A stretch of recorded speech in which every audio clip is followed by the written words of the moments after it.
Hi, everyone. Welcome and good evening. My name is Nell Pepper, and on behalf of Harvard Bookstore, I am thrilled to introduce this virtual event with Woody Holton presenting his new book, Liberty is Sweet: The Hidden History of the American Revolution, in conversation with Annette Gordon-Reed. Thank you so much for joining us virtually tonight. Through virtual events like tonight's, Harvard Bookstore continues to bring authors and their work to our community.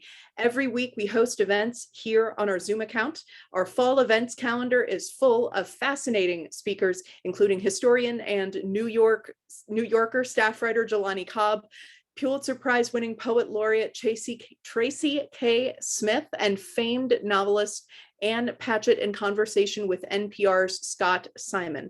Please check out the event schedule on our website at harvard.com/events. And while you're there, you can sign up for our email newsletter for more updates. This evening's discussion will conclude with some time for your questions. If you have a question for our speakers at any time during the talk tonight, click on the Q&A button on your screen and we will get through as many as time allows. Also, this event will have closed captioning available. Depending on the version of Zoom that you are using, you may need to enable captions yourself by clicking on the closed caption button on your screen. In the chat, I'll be posting a link to purchase copies of Liberty is Sweet on harvard.com, as well as a link to donate in support of the series and of our store. Your purchases and financial contributions make events like tonight's possible. You're the whole reason we're here, and you help ensure the future of a landmark independent bookstore in Harvard Square. We thank you so much for continuing to show up and tune in for our fantastic authors and our terrific staff of booksellers at Harvard Bookstore. We truly appreciate your support now and always. And finally, as you may have experienced in virtual gatherings such as these over the past 18 months and change, technical issues may arise. We hope that they don't, of course, but if they do, we will do our best to resolve them quickly. Thank you so much for your patience and understanding. And now I'm so pleased to introduce our speakers. Woody Holton is McCausland Professor of History at the University of South Carolina, where he teaches and researches early American history, especially the American Revolution, with a focus on economic history and on African Americans, Native Americans, and women. He is the author of several previous books, including the biography Abigail Adams, which was awarded the Bancroft Prize. His second book, Unruly Americans and the Origins of the Constitution, was a finalist for the National Book Award. Annette Gordon-Reed is the Carl M. Loeb University Professor at Harvard. Professor Gordon-Reed's many accolades include the Pulitzer Prize in History in 2009 and the National Book Award in 2008 for The Hemingses of Monticello, An American Family. Her other books include Thomas Jefferson and Sally Hemings, An American Controversy, Vernon Can Read, a memoir in collaboration with Vernon Jordan, Race on Trial, Law and Justice in American History, and with Peter S. Onuf, Most Blessed of the Patriarchs, Thomas Jefferson and the Empire of the Imagination. Her most recent book, published this year, is on Juneteenth, and I will be posting a link to purchase on Juneteenth from Harvard Bookstore as well in the chat. Tonight, they will be discussing Woody Holton's new book, Liberty is Sweet: The Hidden History of the American Revolution. This sweeping reinterpretation of the revolution, based on more than 1,000 eyewitness accounts, focuses on the influence of and the war's impact upon marginalized Americans, enslaved Africans and African Americans, Native Americans, women, and dissenters. Liberty is Sweet explores the conflict's origins in the earlier 7 Years' War, aka the French and Indian War, aka the War of the Conquest, and examines the overlooked factors such as weather, North America's unique geography, attempts to manipulate public opinion, and most of all, disease. I'm so pleased to turn things over to our speakers. The digital podium is yours, Professors Holton and Gordon-Reed. Thanks, Nell. Thank you so much. Hi, Woody. How you doing? I'm good. I'm good. How are you? It's good to see you. It's good to see you. I want to start off by asking, we're going to have a conversation here. I'm not going to be interrogating you, but I thought we'd get the ball rolling by focusing on the subtitle to the book, which is The Hidden History of the American Revolution. Tell watchers and people, what is hidden? What has been hidden that you are uncovering in this book? Well, And second, also, who is this book directed to? When you were writing this, who did you think you were writing to?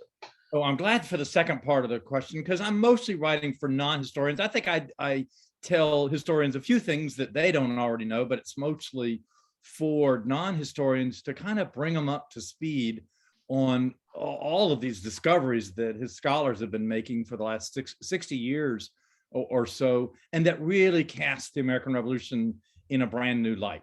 And I'll just give you one example. The Stamp Act. If people have heard of anything about the Stamp Act, it's, about the American Revolution, it's taxation without representation. But the textbooks still say, daggone it, that the money from the Stamp Act was going to go to help pay off that debt that Nell referred to from the French and Indian War. That's not true. If you just read the Stamp Act, it says it's going to pay for maintaining troops in America. They left 10,000 troops, some in the Caribbean, some in Canada, but the bulk of them, after the French and Indian War, which ended in 1763, the British government decided to leave these 10,000 troops in America, which they'd never done before. And they said the main reason they left them was to act as a human wall between colonists from Georgia up to New Hampshire, and the Native Americans west of them. To protect the colonists from the Indians, of course, but also to protect the Indians from the colonists and to try to prevent another war between them. Because, of course, war is the most expensive thing a government ever does. So to pay for that, it was kind of reasonable. They thought, okay, we're going to build a wall on the western border of the colonies. Let's make the colonists pay for it. And that's the Stamp Act. So I'd go so far, and you can tell I'm just trying to be provocative here, but I think I really would go so far. No Indians, no Stamp Act. No Indians, no Stamp Act. And no conflict? Well, there were lots of other things to battle over. That's what we're going to talk about. We're going to, yeah. So that's just you're in Boston or you're in Cambridge, and I'm sorry, go ahead. No, I was going to say I was going to giving you the cue to talk about some of the other things, but the Stamp Act is the thing that everybody focuses on, and you're saying that the reason for it has been misconstrued and people misunderstand what it was about, and the fact that they had this wall that tells you, it implicates Native Americans are involved in this as well. So conflict with Native American people the conflict is central to part of the conflict between Great Britain and the American colonists. So that's part of it. You also mentioned 1755. War is a big part of this. I mean, a lot of times when we talk about the American Revolution, the war is sort of, in some places, sort of peripheral almost, but all of this stuff is taking place in the context of war. But the conflict really begins before then. You wind the clock back to the 1750s. Yes. And I'll be honest, part of that was just my effort to be literary, because sort of. Here's the point.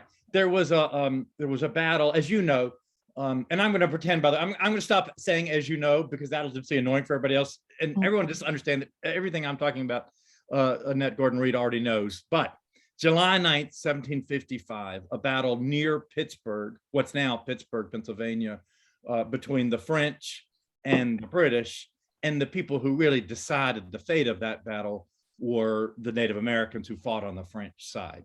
And one of the British people, one of the few British survivors of that battle, they had 2/3 casualties. One of the few survivors was talking about the terror that these British officers and soldiers faced of fighting an invisible enemy. So yeah, I could have called my book, the invisible history of the American Revolution, because that's a kind of a running theme. And by what they meant by invisible was that Native Americans were smart enough to hide behind trees and rocks and fire at them. They actually had better technology, the natives did, than the colonists, because they were firing rifles, which are they don't make much sense in an open field in the 18th century, but they do in the woods. the big reason to start with so that's Braddock's defeat, they call that.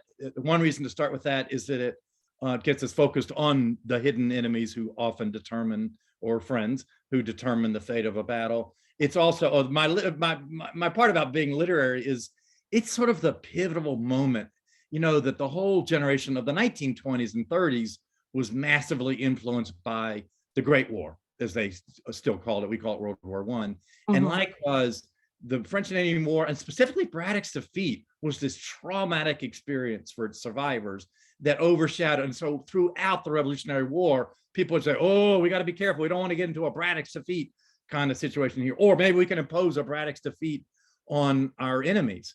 Mm-hmm.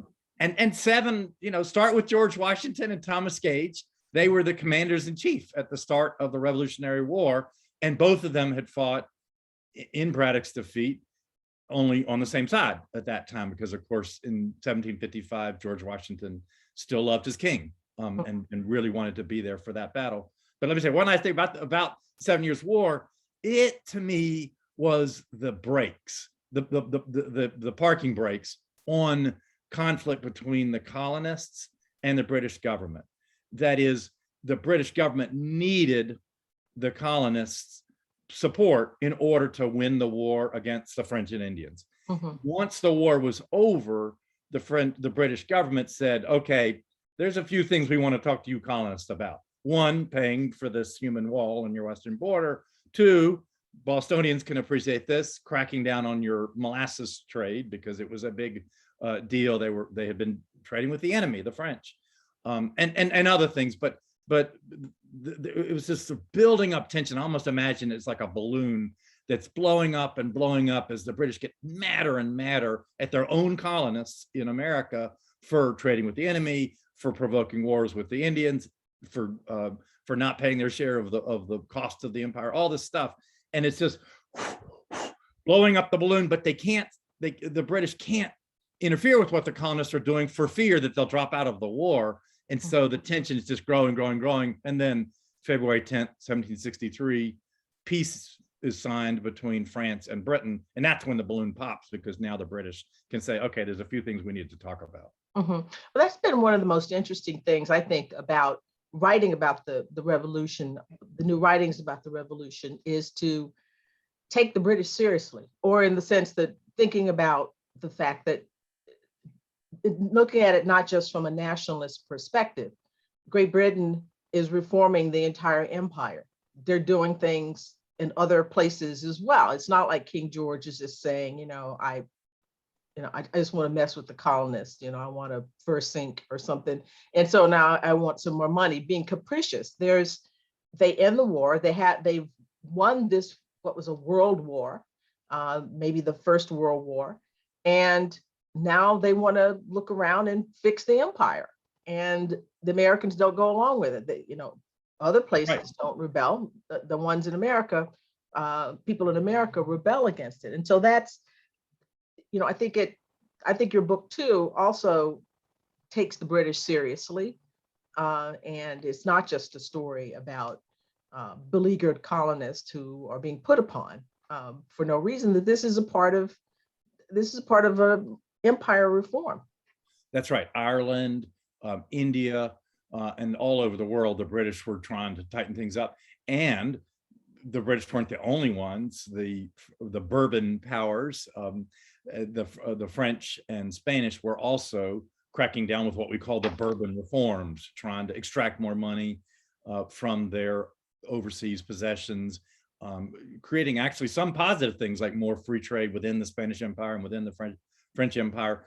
Part of their idea of reform was to have more people from the mother country in power in the colonies, because they didn't trust the native born people. So it really was almost a global movement, certainly an Atlantic-wide movement of the empires coming out of the French and Indian War, having learned all these lessons and determined to get control of things. The first part of the book's only in 3 parts. The first part I call the King's Grievances. And I'll be honest with the HBS audience and say I have this regret, which is I should have called it the Parliament's Rebellion, because it's really Parliament that rebelled against the status quo of 1762. Mm-hmm, mm-hmm. So why don't you go through and structurally? So part one, just tell the audience how you've constructed the book. Okay, so three parts. Part one, and when I say king's grievances, I meant that to raise the issue of, is the king really the one provoking things here? Because he's not. As of 1688, Britain barely has a king. That is, Parliament is really in charge. For instance, we all know about the movie The King's Speech. The king gave speeches to Parliament in those days, but every word of it is written for him by whom? By Parliament, by the leaders of Parliament. And so even though the Declaration of Independence is about the king and it says he's done this and he has done that and doesn't even mention Parliament, it says he has combined with others. There's reasons why they do that, but the reality, which we can talk about, but the reality is we're talking about Parliament here. So I called it King's Grievances to problematize who's in charge there. But as I said, I probably should have called it, to be more clear, Parliament's grievances, Parliament's rebellion, because there are all these ways. Here, I'll give you real quick. My mnemonic is the 4 T's. Taxes, which we've talked about, territory, which we've talked about, because in addition to putting that army up on the western border, the British adopted a policy called the Proclamation of 1763, saying that colonists couldn't settle west of the Appalachian Mountains. So taxes, territory, trade, that's, I keep insinuating about these Boston and Providence and Newport, Rhode Island and others, molasses smugglers, but that had always been illegal to trade with the enemy. But after the 7 Years' War finally ended, the British were able to crack down on that. And that really made those colonists mad. It's a reminder, by the way, of just how dependent on slavery Massachusetts was, and even New Hampshire.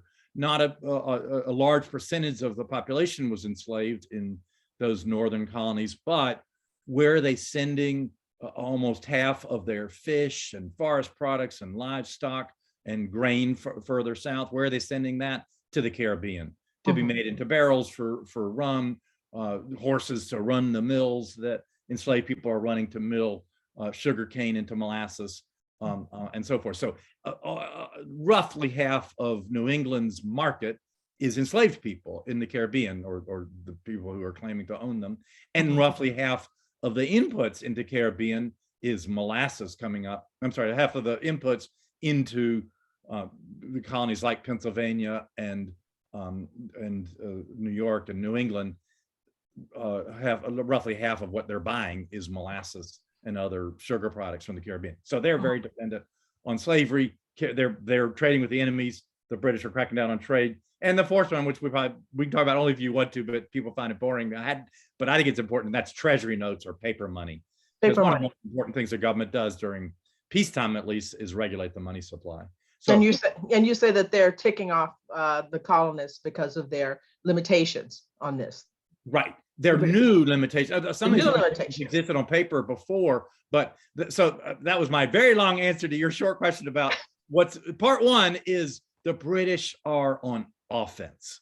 Yeah. The British are on offense because the white colonists, at least, of course, the 1/5 of colonists who are enslaved by the other 4/5, they're not satisfied, but white colonists are pretty satisfied with the way things were in 1762, and they would have been perfectly happy to continue on like that forever, and maybe sort of gradually become independent the way Canada did in the 19th century, although Canada's still not, they still have the Queen on the money.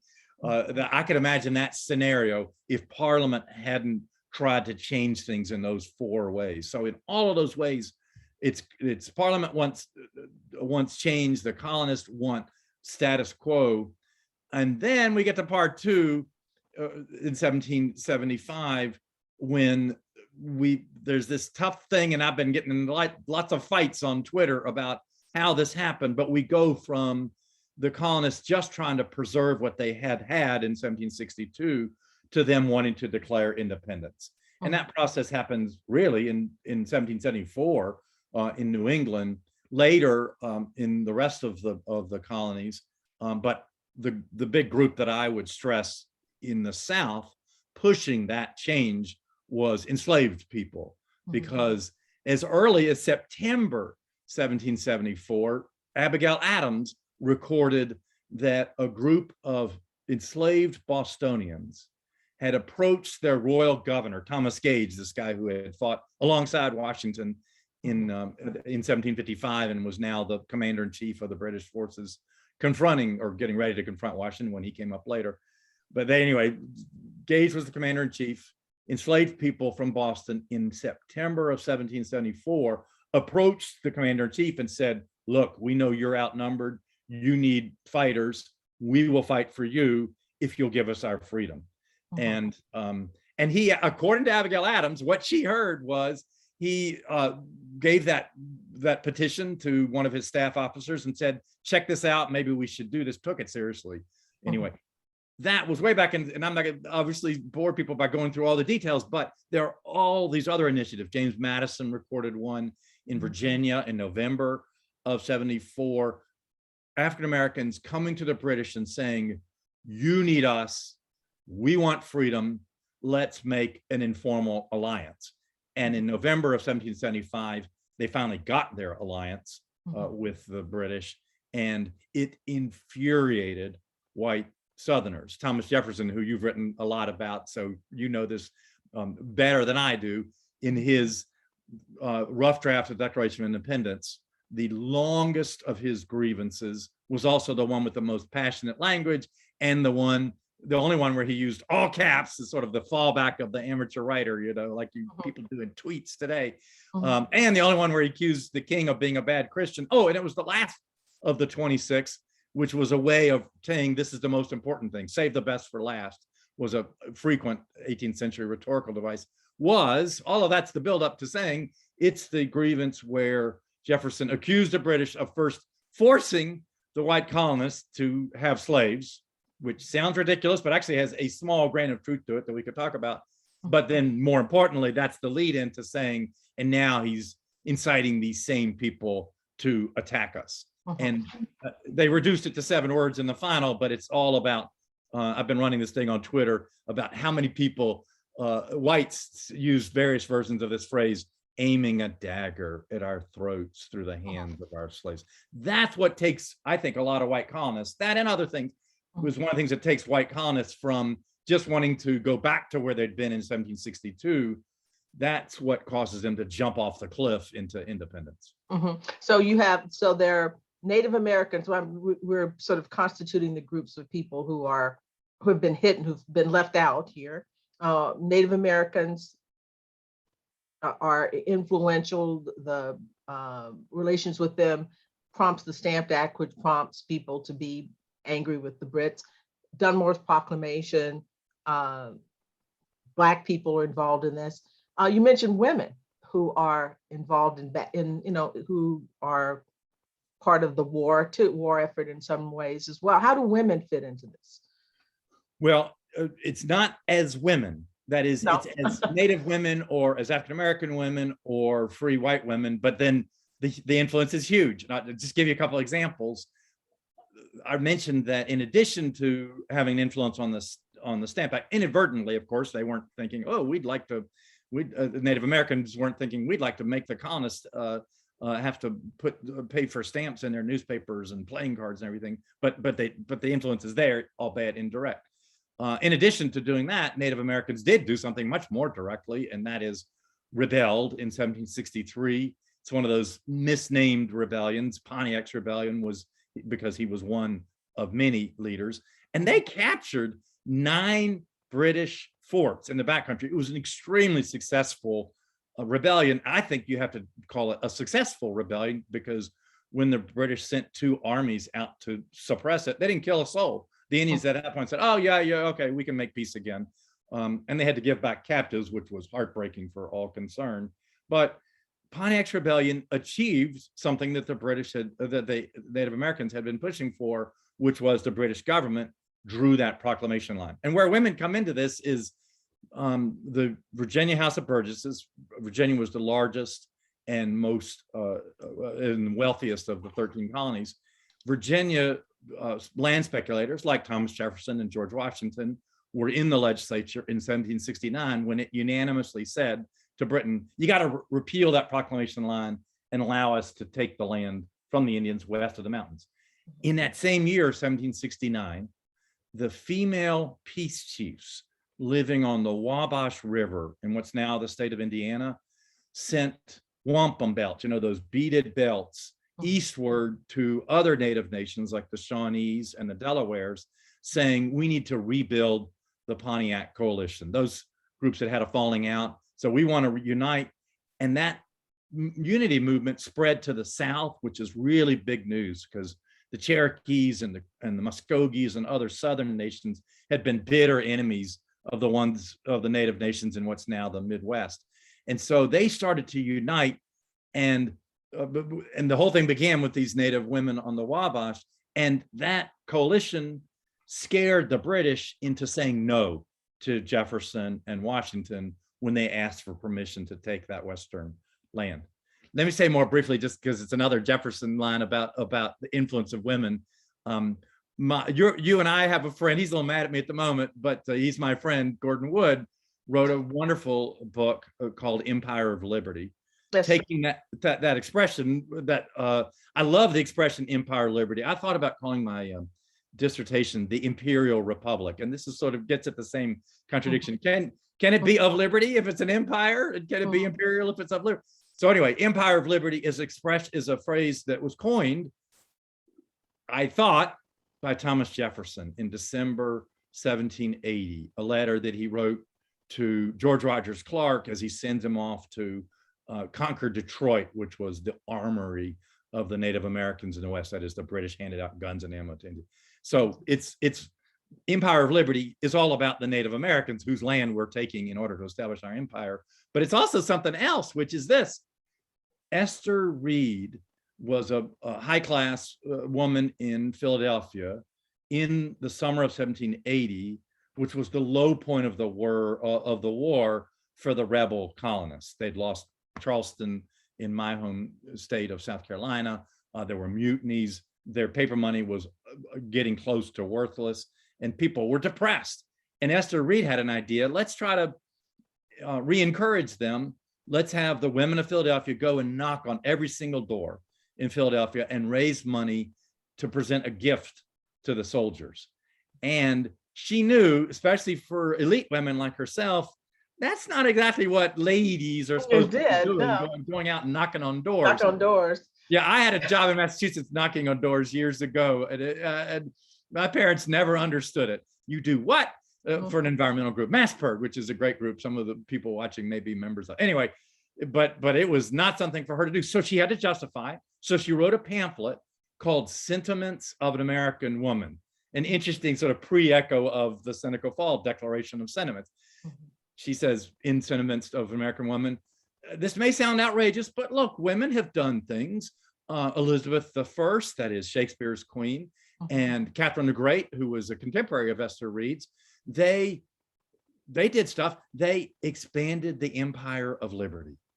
And we can check these things electronically now. That phrase, Empire of Liberty, had never been used before, except as a synonym for heaven. People would refer to heaven as the Empire of Liberty.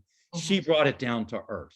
And she sent a copy of her pamphlet to Thomas Jefferson in the summer of 1780, who in December of 1780, quote unquote, coined that term, but I'm pretty sure he got it from her. So just to round things out, you've given us two parts. You didn't say the last part. The third, I swiped the title from my friend Terry Boughton, who wrote a great article called A Road Closed about the aftermath of the American Revolution. And it's pretty dark. He's an expert on the Whiskey Rebellion in Pennsylvania and the larger effects of the US Constitution.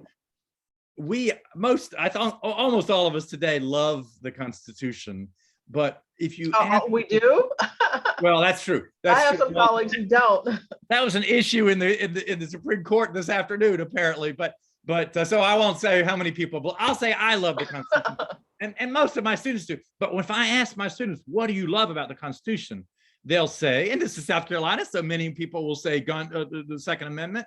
But other people will say freedom of speech and freedom of religion and so forth. But all the stuff, or equal protection of the laws, but all the stuff we love about the Constitution is not in the Constitution. Just the Bill of Rights. The Bill of Rights or the 14th Amendment or the 19th Amendment, which doubled the percentage of Americans who could vote by bringing women in. And so the original Constitution, I did a whole book on this, and I think you had something to do with me getting to go to the National Book Awards that year because you were on that committee. So it's called Unruly Americans, and it argues that the original Constitution was not just an undemocratic document, but an anti-democratic document. So I know people like happy endings, but this book ends on a sad note in a couple of ways. One is the initial Constitution, it ain't great. On the other hand, ordinary people said, we're not gonna approve your Constitution unless you promise us a Bill of Rights. And that's how we got the part that we all love so much today. So if you really love your rights, don't thank the authors of the Constitution. Thank the people who hated the Constitution because they're the ones who insisted on the deal that gave us the Bill of Rights. Yeah, no, Madison didn't think we needed one. Jefferson thought they needed one and told him that you need a Bill of Rights. And yeah, that's true. Those are the things that people like about the Constitution. It kind of ends on I thought it was a somewhat hopeful ending. You know, sort of looking to the future in a way. Yes. No, well, and look into the principles because the principles are beautiful. You don't focus on the guys. Focus on the principles that those are the things that can continue to absolutely continue to admire. We don't have to worship the person. That's my contribution to the statues debate is we got to stop trying to crown heroes and instead focus on the heroics because George Washington, he didn't free any slaves until after Martha's death, which put Martha in a hell of a position. So she some suspicious fires there. Yes, exactly. They were a heartbeat away from freedom, and that heartbeat he realized was hers. We don't like you that much. But he did that. But I would say the high point. I'd love to know your nomination, but my nomination for the high point of George Washington's career was Newburgh in March of 1783, when his officers invited him to help them engineer a military coup d'etat in the United States because Congress wasn't giving them pensions that they felt they deserved, and they were going to refuse to lay down their arms and force the Congress to give them this money that they wanted. And Washington said, basically, what the hell have we been fighting for 7 years if you're going to just turn us into a military dictatorship? So that was a heroic moment from a guy who we can't call a hero, in my opinion, because he also enslaved people when he knew it was better. That's when he knew better. That's the thing. Somebody wrote on my Twitter page, I thought it was a great comment that all these people today say, oh, you can't judge people like Jefferson or Washington by the standards of our time. They didn't know that slavery was wrong. But then if you look at what Washington and Jefferson and so many others of their era said about slavery, they knew it was a terrible, terrible evil. So I say no heroes, instead heroics, and I also say the principles. And one of the people that's one of my main characters that goes throughout the book is named Herman Husband. And he was very disappointed with how the revolution had come out. He didn't think it ended in a truly democratic republic, but he said the people at the top, they have feet of clay, but their works, that is the principles that they enunciated, those will live on forever. So it's all a matter of whether, and I actually flipped it. I admitted in the footnote, so I don't think I cheated. I flipped it to end on the positive note. They quoted the first half of what he said second, because that was the more optimistic part of it. Because I share your optimism, and I certainly share your affection for the principles. Can I say one more thing about the end, though? Sure, absolutely. I have one more question for you, but go ahead. Here's the other part of what makes it a sad ending, and it's one of my other secret. Oh, you're talking about women, by the way, and this will tie in. I tried to make the whole book kind of full of tricks. So the 7 years. So hidden history. All right, what do you asked? Obviously, the key question. All right, what are you hiding here? If you look at the cover of the book, people at home, you might see these two British officers are being waylaid. They're couriers. They've got a message taken in to a British officers, and the guy standing on his feet with a pistol captures them and their message and sends it on to an American officer. So this is a great piece of spycraft to grab this. But if you look at that guy more carefully, that's not a guy. That's a woman. Oh, I'm focusing on the wrong person. There he is. That's not a guy. That's a woman in men's clothing. And so partly being a little bit trying to be a bit of a trickster, that people, oh, this is my standard battlefield history of the Revolutionary War, and I do have lots of battles in there, and wonderful maps by Jeff Ward, but a lot of stuff is not as it seems. And so this is my lead into saying that this is true of the title as well. I think a lot of people will pick up my book at Harvard Bookstore and think, oh, Liberty is Sweet. Isn't that something Patrick Henry said? But it was actually a reference to what was happening at Mount Vernon in George Washington's absence while he was out as commander-in-chief up in Boston as commander, actually in Cambridge, not far from where you're sitting right now, as commander-in-chief. His cousin running Mount Vernon wrote him saying, George, I'm doing my best, but your slaves are going to run away because Governor Dunmore has issued this Emancipation Proclamation. And even some of your white servants, he had some convict servants and others, are going to run away. And, basically says to his cousin, George Washington, can you really blame him? Liberty is sweet. But Liberty Sweet is also a line that has another Boston connection, and that is, there was a man in the 1830s who wanted to escape. He was living in Alexandria, Virginia, so he wasn't that far from freedom. He had a brother who had fought in the War of 1812 and had freedom paper. He'd been freed as a result of that, and had freedom papers. And of course, those days you didn't have a photo, you had a description of yourself. Yeah. And so his brother kindly offered to lend him, like kids in Cambridge now, fake ID. Here's your fake ID. But the brother had been wounded in the war. And so the man, and unfortunately, I don't have his name, but went by Cunningham at one point, so I'll call him Cunningham. He went to a butcher and showed the butcher the description on the freedom papers. He has a broken leg. He has a massive scar on his arm. I don't remember the details. Make me that. And the butcher said, missing a joint too, I think. Missing a joint. Yeah, missing a joint. I can't do that to you. I can't do that to you. And Cunningham said, you've got to do that for me. I can take it. Liberty is sweet. And so for me, that was such a statement. It's an incredibly tragic statement that someone would be placed in that position, but it is also a testament to the power of our principles that he would make that choice. So finally, I wanted to ask you, because I began by asking you, what is hidden here? Who are you writing to?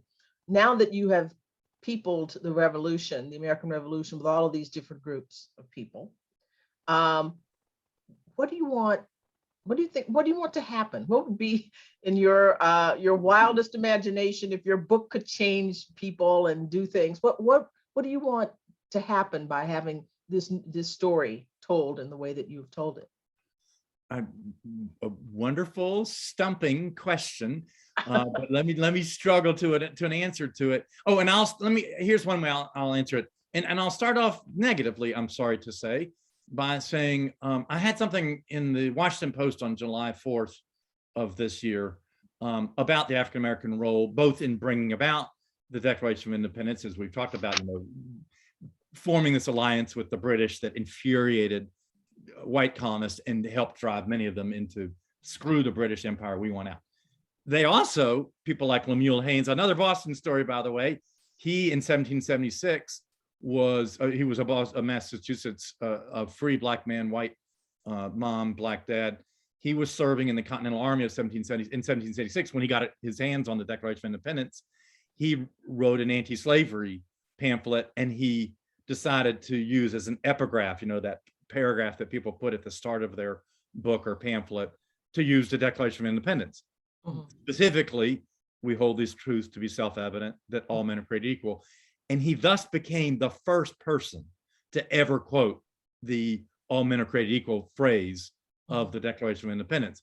And it turns out, if I may plug something I'm doing on Twitter, actually a student of mine is doing this. It's a hashtag Lemuel Haynes Project, because it turns out, and Eric Slaughter at Chicago was the first to notice this. So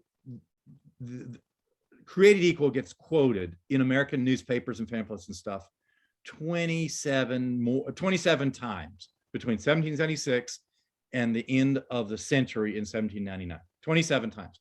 Of those 27 quotes from the Declaration of Independence, 19 were abolitionists, Black abolitionists like Lemuel Haynes and Benjamin Banneker, and also white abolitionists like Quakers and Samuel Hopkins down in Rhode Island. And so the argument is that just by quoting it and drawing attention to it, and then women's rights advocates would do this in the 19th century, culminating in the Declaration of Sentiments at Seneca Falls. We hold these truths to be self-evident, that all men and women are created equal. By quoting that part of the Declaration of Independence, your colleague David Armitage has written about this too, that most of the people who initially quoted the Declaration quoted the secession clauses, because that's all they're trying to do was justify them seceding from their empire, whether it was the Spanish Empire or South Africa declaring independence from Britain and all that stuff. But it was Lemuel Haynes and Benjamin Banneker and all these other abolitionists who shifted the focus of the Declaration of Independence turned a secession document, to overstate it a little bit, to turn a secession document into the most successful and famous freedom document ever.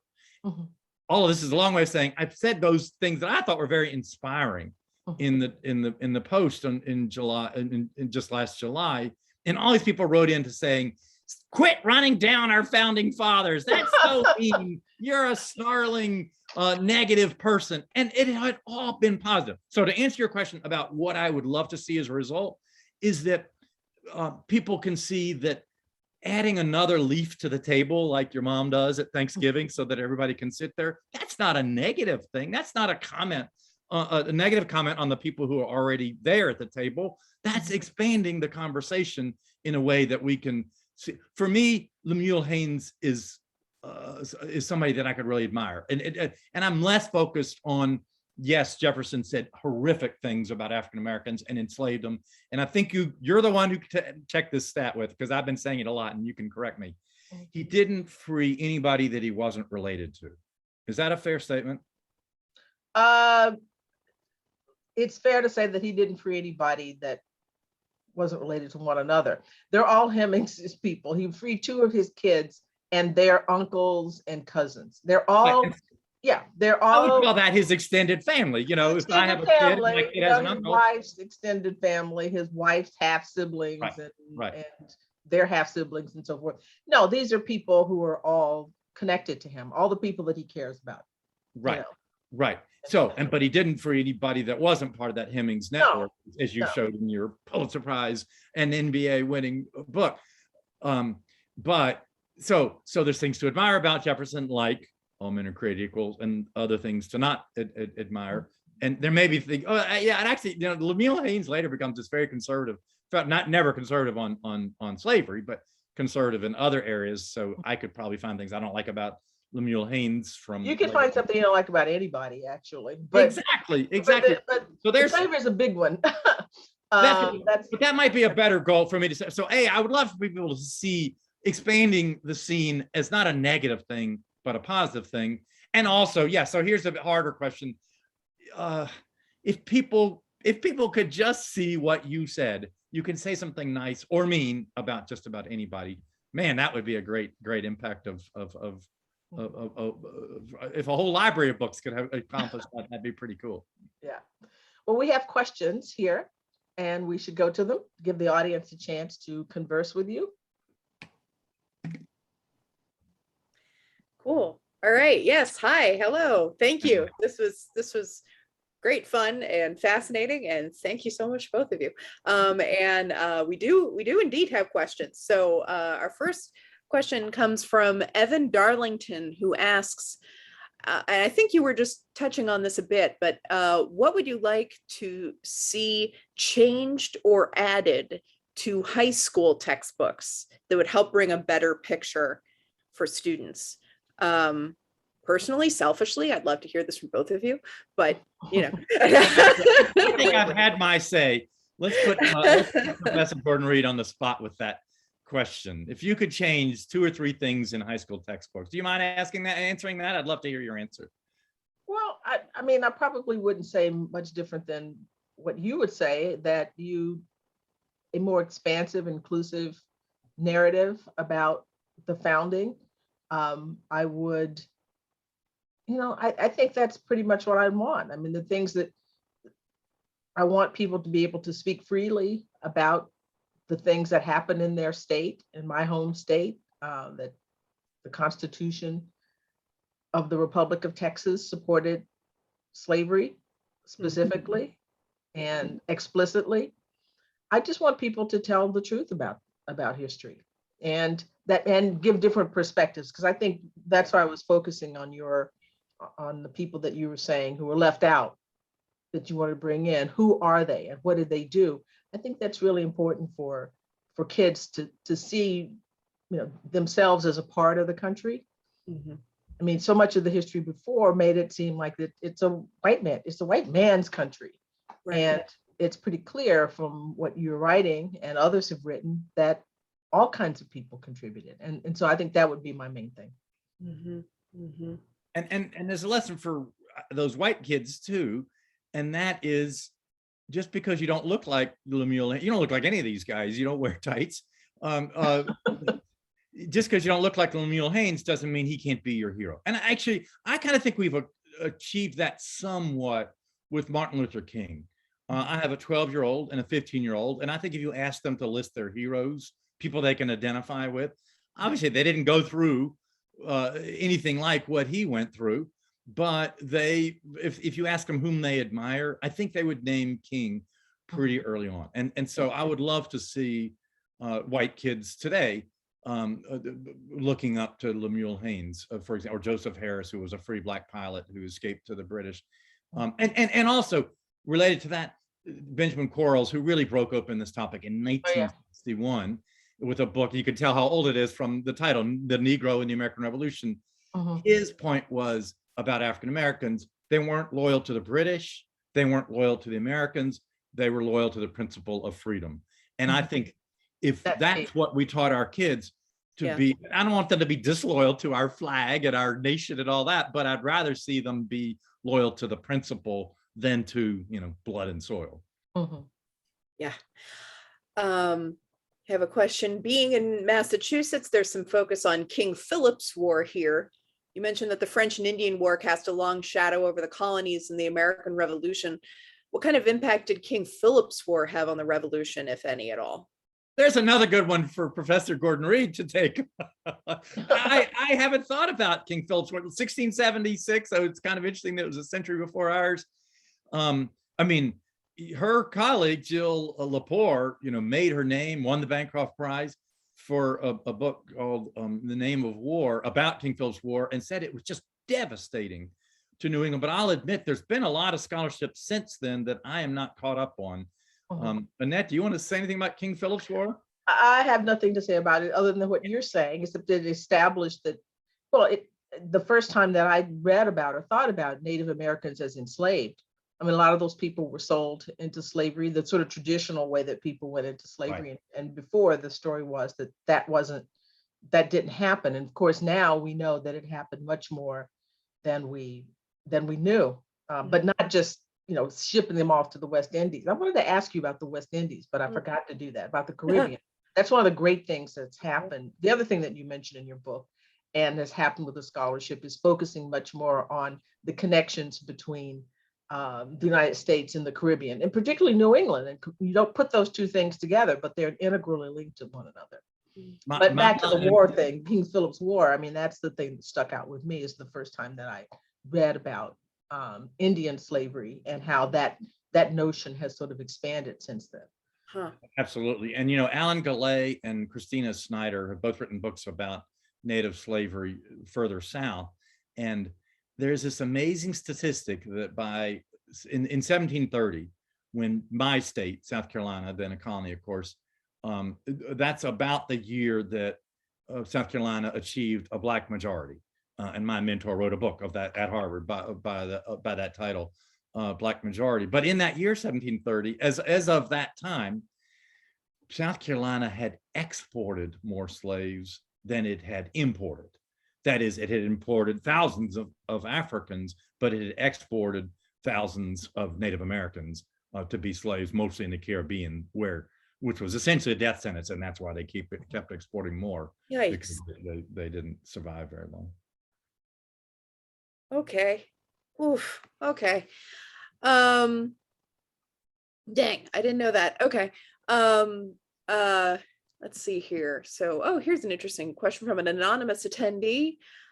Of the primary architects of the Constitution, whose public reputation is most aligned with how you understand the historical record, and whose reputation is least aligned with the historical record of what they actually did? Oh, I see. I would say definitely Madison, for the reason that Professor Gordon-Reed just mentioned, that he's known as the father of the Bill of Rights, as well as the father of the Constitution. He's known as the father of the Bill of Rights, and he opposed the Bill of Rights. I'm a big fan of Gary Wills's book on the Federalist Papers called "Explaining America," and he's got a chapter in there called "The Madisonian Hamilton and the Hamiltonian Madison," and to focus on the second of those, the Hamiltonian Madison. I think, and not everybody knows, and I'm not sure you mentioned that Annette is a law professor as well as a history professor, so she'll straighten me out on this, but I will say that I think Madison was as anti-democratic as Hamilton was, almost as anti-democratic as Hamilton was when he helped write the Constitution. For instance, talking about this relationship between the federal government and the states, Hamilton wanted the federal government to appoint the governors.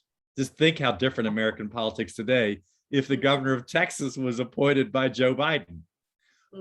He would like to do that. A lot of people in Texas wouldn't mind that. But so that was Hamilton's undemocratic proposal.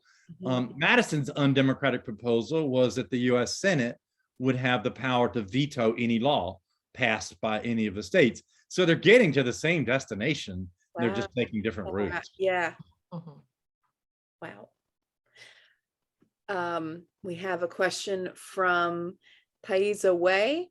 Where would you identify continued gaps in the narrative of the founding of the country?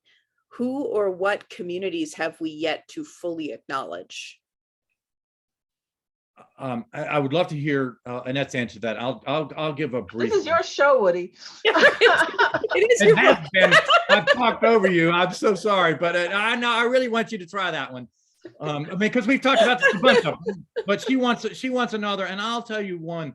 And you asked about women. I never got around to talking about women's role in pushing the revolution. For instance, boycotting tea, doing spinning bees or spinning matches, as they also called them, to replace the cloth. But there was a professor in California, and I'm sorry to say I don't remember her name, but I read that she was working on this very cool concept, and that is, everybody knows that the phrase in the Declaration of Independence, a lot of it is not new. Jefferson was candid about that. But one phrase that was new is pursuit of happiness, because people had said, another Bostonian, James Otis, had talked a lot about, people think Locke said this, it wasn't, it was Otis said life, liberty, and property. But then Jefferson famously changed that to life, liberty, and pursuit of happiness. So anyway, this California professor was looking at divorce petitions in England. Very hard to get a divorce anywhere. New England was one of the few places where it was easy, because the Puritans saw it as not a sacrament, but a civil contract. Anyway, but there were divorce petitions to Parliament and stuff. And all these women seeking divorces from horrific husbands in the 18th century, leading into 1776, were saying, in a sense, we have a right not to be happy necessarily, but to pursue happiness. Wow. And so her thesis is that that the notion of the pursuit of happiness was in some way rooted in these women's divorce petitions. Mhm. I'm sorry to say that the establishment suppressed this argument in the worst possible way by making this professor a dean. And so she's never had a chance to finish. She doesn't have time. Yes, exactly. Wow. Oh, I love that. Who do you think else? I mean, we've talked about a bunch, but who else to answer her the question? Who else do we really think needs a seat at the table and hadn't gotten it yet? Well, I can't think of Everybody? We've covered a lot. We've covered a lot of ground. Who I think for people who are actually participating in an open way, I would say the LGBT community would say that that aspect of life has not been discussed in the revolutionary period. I mean, there are people who have identified, people that historians have identified as gay, members of the gay. They wouldn't have been gay at the time because that whole conception didn't exist in the same way we have now, I suppose. But thinking about that history would be something that people are doing now, actually. My colleague Nicole Maskeel sent me, right as I was finishing my book, this amazing list of recent scholarship. As you say, people are writing about it now. And once I finish touring the book, stop doing things like this, then I get to read because it is a vast scholarship that has been produced just in the last few years. So there's great work being done, but I think now would be the time for somebody to popularize it, and I'd love to be involved in it. It's not in my book, I'm sorry to say. I didn't get to it. I mean, the goal, as I said before, is to make people, as many people as possible, see that they're part, that they have a stake in all of this as well, that it's not just a story of white guys. It's a story of straight white guys. It's the story of lots of different people.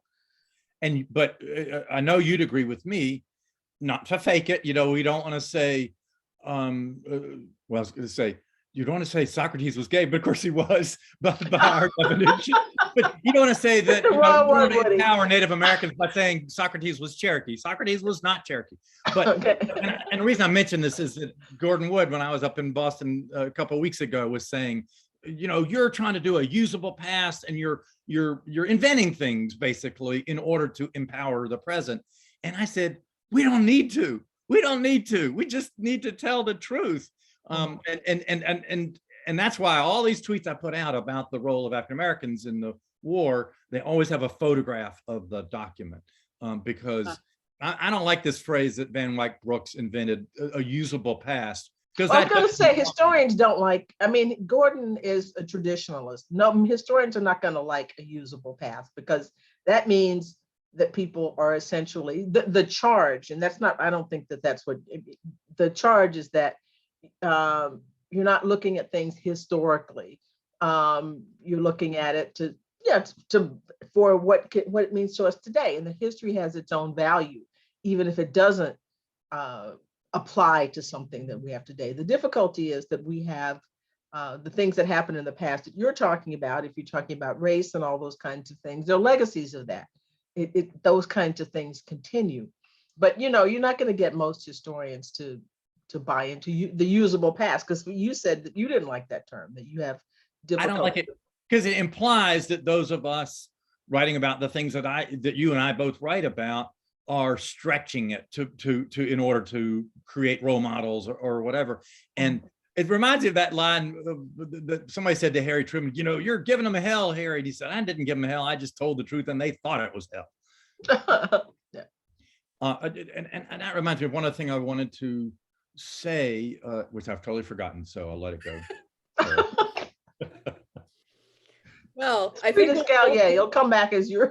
I know exactly. Yeah. I'll remember. Another beautiful point that would have sold 100 books. Well, I think we'll have to leave it there. But Okay. yeah, tell the truth. What a concept. Thank you so much, professors, to both of you for this fascinating conversation. Thanks to all of you watching on your computers or on your phones or wherever you are. And on behalf of Harvard Bookstore, please stay safe. Have a great evening. Happy reading. And thank you so much. Thanks to both of you. Thank you, Nell. And Bye, Annette, I really goodbye. appreciate you doing this. This has been Thanks a fun. lot. Bye-bye. All right, bye-bye.